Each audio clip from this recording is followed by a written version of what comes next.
No, who was it?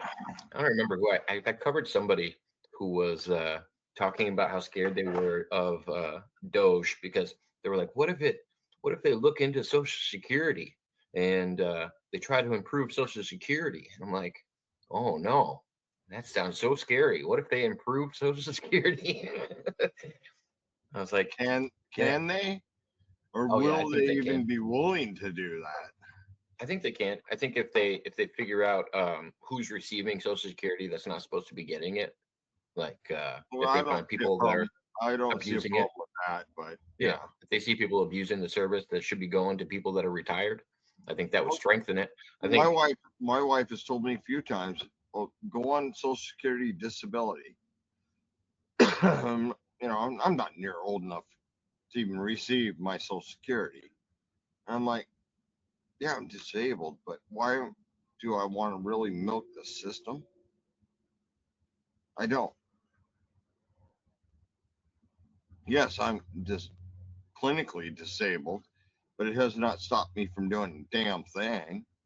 yeah, I mean, at some point you're gonna have to be like, all right, I should I should take it easy. You shouldn't work yourself to death to make money. I get it, I don't. and yeah, I've I been think a lot of people retired tap for into 8 years.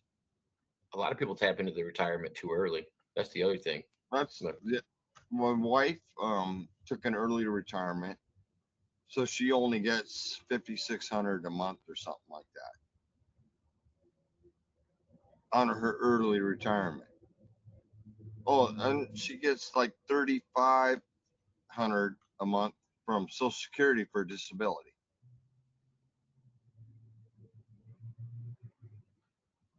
We're not hurting, put it that way. no, well, that's good. I I mean, mean, that's what I work because that's like my long term goal. When I retire, I want to be able to travel and not be tied down to a place and have money to do it. But we did ever it in since our I've been, 50s though. but I mean, ever since I was a little kid, everybody told me that Social Security is going to be gone when I get older, and It's not going anywhere my parents were worried about it, and their parents, you know what I mean. Everybody's been worried about it for for the ever. last 50 years. Exactly. It's not going nowhere. I mean, we got a new guy in charge, but the last thing he wants to do is start messing with Social Security because he knows what'll happen. They already cut out the Section 8.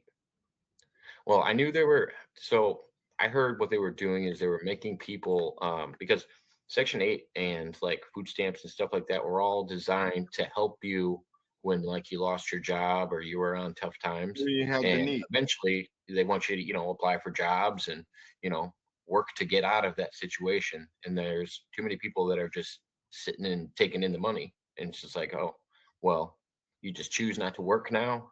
Like, there's too many states that allow that. It's been like that Washington since was not COVID one too. of them.